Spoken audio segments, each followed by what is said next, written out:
Well, hello and welcome to Knife Delights. We've got an unboxing to do and it's going to be an exciting one. I think I have an idea of kind of what's in here, but I'm not for sure. But I want to unbox it here and let's just take a look. Let's just see what we have. And I'm opening it upside down to save that private information. Here we go. Nice box, well packaged. Well packaged. Look at this.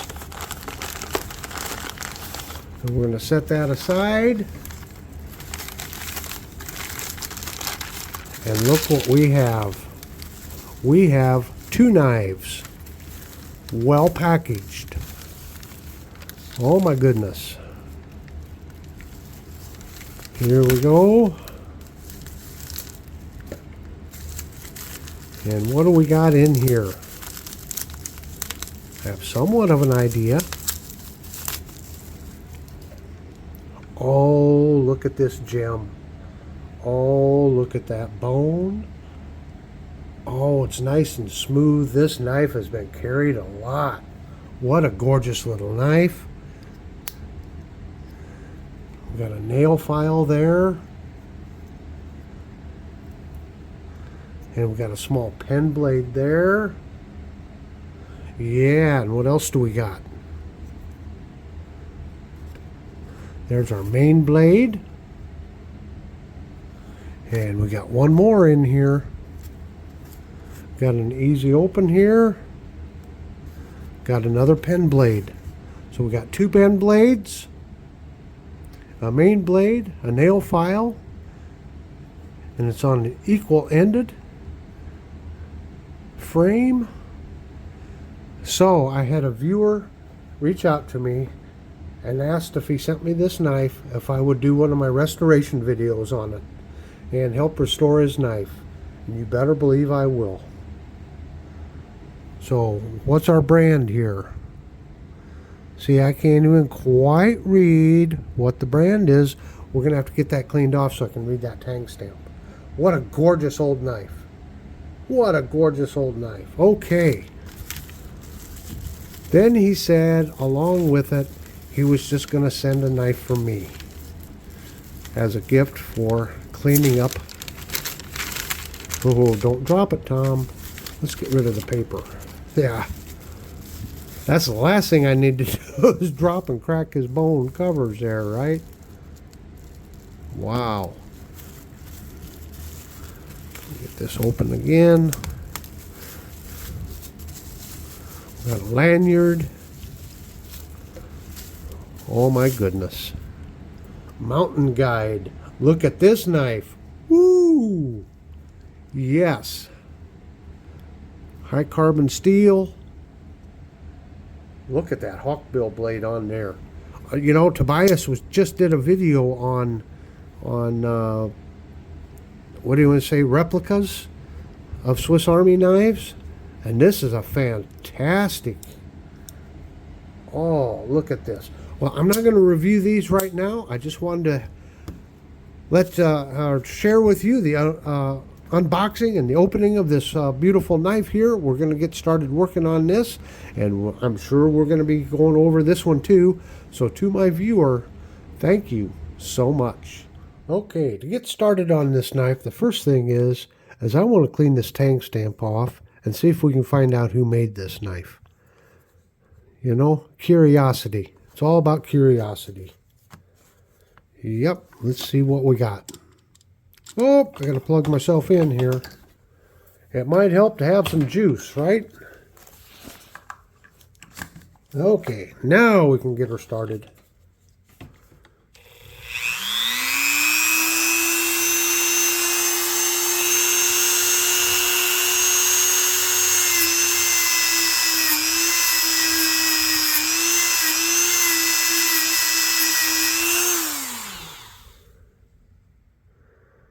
Okay.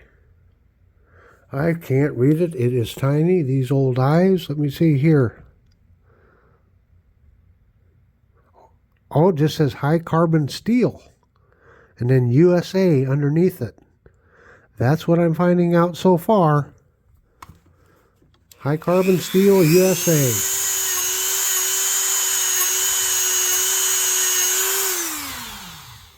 Okay, so we're still not sure who made this knife, but let's take a look at it. So this is our main blade. Very little snap to no snap whatsoever. And if we look down on here, down on the tang stamp and there, you can see there's rust there. And where else did I see it? Now we got the little pen blade. You can see the rust there on the tang. And there's rust on the blade here. We definitely want to get rid of that. And there you can see there's a little oil in there on that one, and see how wet it is. You can tell it's rusty there. So a tiny bit of snap on this one. We'll look at those back springs. They're rusty. Just kind of want to give you the overall condition of the knife. There again on the tang, you can see rust. And that's what we want to get rid of. I don't see any other stamps. And what else we got here? Got this other pen blade, and you can see it's very rusted there. Very much rusted. So, first thing is we got to get rid of that rust, don't we? Everybody wants rid of the rust except for Rusty Knife Lover. How you doing, Rusty? Hope you're doing well. We'll take a look down in here, and you can see there's rust down in there. So I just want to give you the overall condition of the knife. Okay, so the first thing I'm going to do is I'm going to give it a soaking in some mineral oil for just a little while. Get that rust loosened up just a little bit. See what we can come up with. Well, before we get started on this knife, I just thought I'd go over some of the things that I'm going to be using in cleaning this knife. And I'm going to show you the areas that I clean and kind of how I'm going to be cleaning it. And then for the rest of the, or for a large portion of the video, I'll just have footage of me actually cleaning on the knife and trying to refurbish it. Just so you know, this may be a long video. If you want to see the results, why, you can skip to the end if you want to. And also I found out some information on this knife. I believe I know who made it, even though there's no tang stamp that gives a company name. And I also believe I know what pattern of knife this is. But after I get it all cleaned up, at the end of the video, I'll go over that information. So, since this was sent to me by one of my great viewers, I want to take my time with this and do a really good job. And I just wanted to go over the things that I use in the process of cleaning this knife. Now, first off, I gave it a mineral oil bath. This is mineral oil you can find at Walmart. It's like $2 or $3. It's very cheap. It's a great lubricant. It just does wonders. And I just got this little tub here, and with mineral oil down in it. Just throw the knife down in there, and you can let it soak for an hour or a week. It doesn't matter. Mineral oil is not going to damage anything. So that's usually where I start off. I may or may not use some Dawn dishwashing liquid after I clean on it a whole bunch. You get a whole bunch of gunk in and around, and it's good sometimes. The Dawn will help break down grease and grit and that. So sometimes I do soak it in warm water with some Dawn liquid. The first cleaning on the metal, I usually start out with the rubbing compound. This is number 7, which is the most mildest. I do believe I need to get some that's a little stronger, a little grittier than this for the tough projects.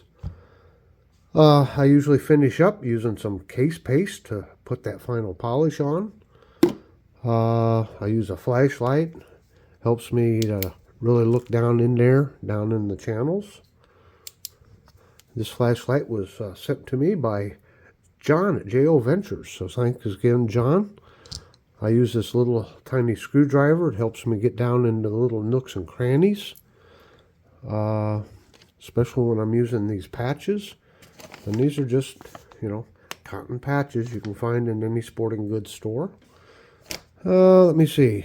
A couple different brushes here for if I soak it in the dishwashing liquid. Why sometimes I can use these brushes to brush a little bit, clean out some of that stuff.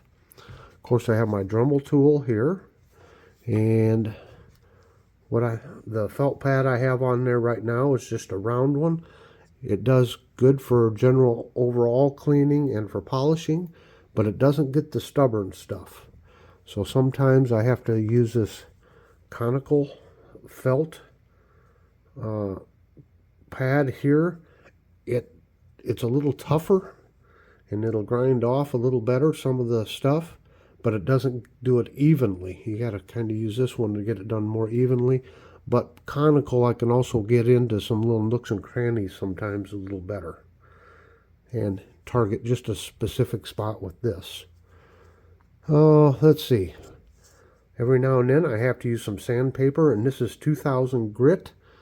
I typically do not use sandpaper unless I absolutely have to. Now on this blade, I'm probably going to have to use some sandpaper on the really bad spots there, which means I probably won't get a mirror polish out of this. It'll be more of a matte type finish, but it'll still come out looking pretty nice. And I use this little paint stick here I kind of cut off, and I use that to help support that blade when I'm cleaning on it. Otherwise, if you don't have that, then everything vibrates around. Another thing, when you're using these felt pads, these cleaning pads on these blades, the blades heat up really quickly. So I try not to work on a blade too much.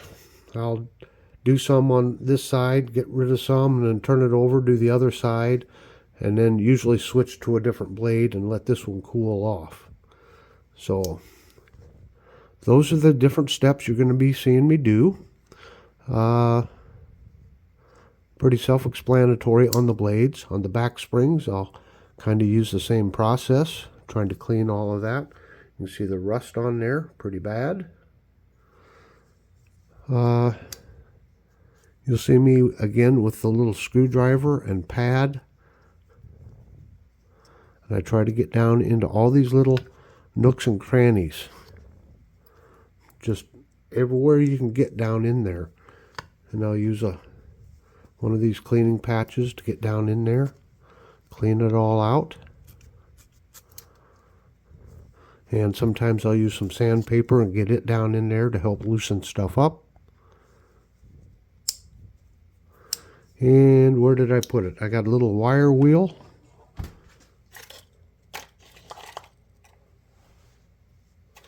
Have a little wire wheel like this, and this is good for getting like the tang stamps and for cleaning out in these pivots areas here.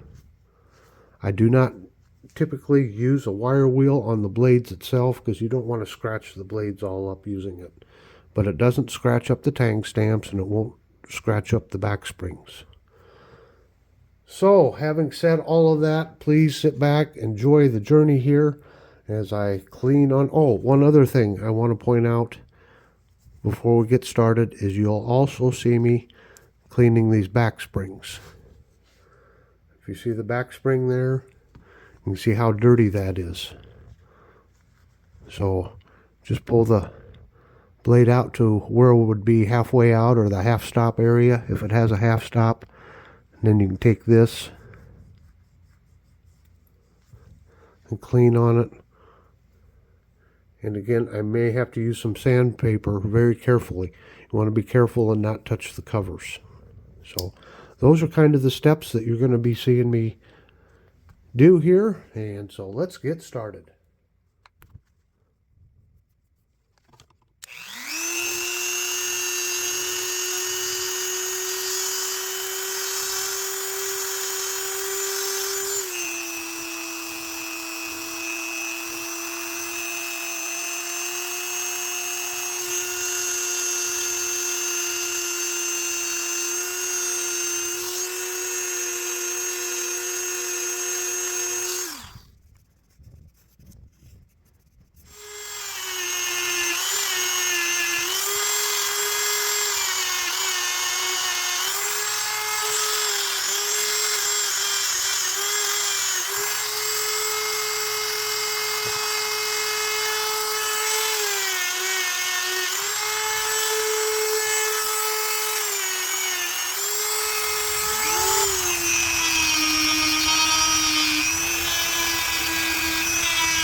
Well, I want to take just a moment, a little bit of a time out here, and I want to show you something that's kind of a common problem with these old knives, is they get rusted down in there around the back springs and around the tang. And as you can see, now I've just been using some lubricating oil here, put some down in there, a drop or two, and then a drop or two along this back spring. So I've been sanding and using the wire wheel, being very careful not to hit those bone covers, but get down in there and cleaning the rust off of that back spring, and then just working the knife back and forth. Now this blade here had little to no snap whatsoever, but we're starting to get it back. But what I wanted to show you is, can you see that liquid there, the oil? How dark orange it is. In other words, it's that rust. There you go. And then we'll just keep working it. And you might have to do this for an hour or half hour or whatever, but you just keep working it. Now you see, you got more of that rusty oil out. So you keep working it till kind of there's no more oil coming out, and then you put some clean oil in, and you just keep working it. See there, it just keeps running out. And then we can kind of clean that back spring off there, see what else we've got off that back spring. And usually when I'm in an antique store and I'm looking at an old knife, as long as that back spring raises up like that, usually you can restore the snap. Not always, but usually. If you open the blade and that back spring doesn't raise up at all and the blade opening is soft, well, that's probably because it's worn, and you won't get that snap back because it's worn down in there. As long as you can see that spring, but see there, we're getting some snap back to it. Now, is it gonna come back and be like a 7 or 8 or something like that on the snappability scale? I doubt it. It may, but it's old and it's been used. So to have any snap in it at all is good. So not only do you want the blades to look nice and shiny as best you can, but boy, it's sure nice to get that snappability back. See there? She's starting to come back. See that dirty oil in there? So this will be a continuous process until we can get as much snap back as possible. Well, I've come to the point where I'm just about finished with this knife. However, I just do want to say I'm going to continue working on it. But for this video, I want to break this down into 2 videos because this one's already getting to be over 20 minutes long. I don't want it to be too much longer. So I just want to show you the progress that I have made. Now, I have not used any case paste or anything to actually polish anything yet. But let's just look at this here. After I got done, sanding and using some more rubbing compound and that, I did soak this in some warm water with Dawn dishwashing liquid, and then I put it back into some mineral oil to flush out all that dirty water. So I just wanted to show you here where we're at. So here's our back springs, and you can see that's a terrific improvement. Although there's some tiny little tiny black blemishes down in there yet, or still. But I could keep working on those a little bit. But they're looking so much better. Our blades, here's our main blade. Show you where we're at on that. And where we're at on this. There's some pretty heavy pitting on that blade. So here's our tang stamp.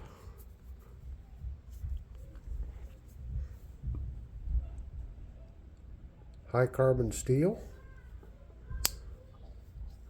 And here's the nail file blade. How she's looking. As you can see, there is still some patina, especially on this nail file blade, and it's hard to get that patina off, and I might just leave it on this nail file. It really helps show the age of the knife. But the rust is gone. Yeah. Okay. And then here's one of the pen blades. Here's this one. Again, pretty heavy pitted. Pretty heavily pitted.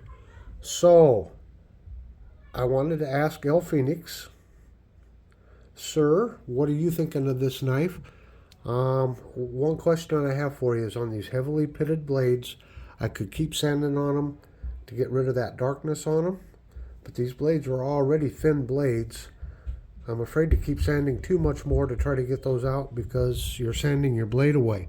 So you tell me, are you happy with the progress so far? How much further do you want me to go?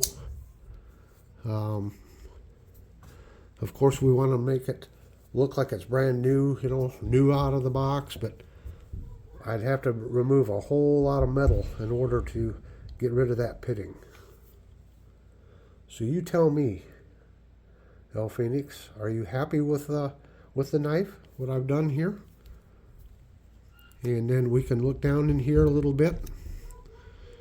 And I'll show you down here, down in the channels here just a little bit, what they look like.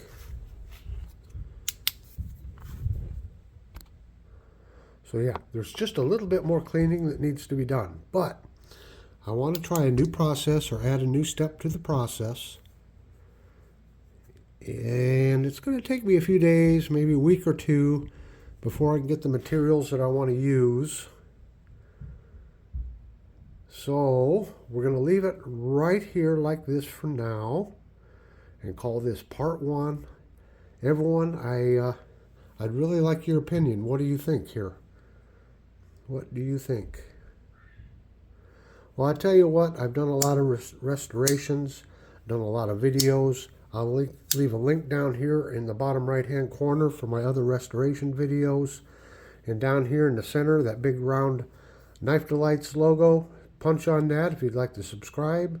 And down here in the lower left hand corner, well, that's the next video that YouTube thinks you should watch. So until next time, have a very delightful day.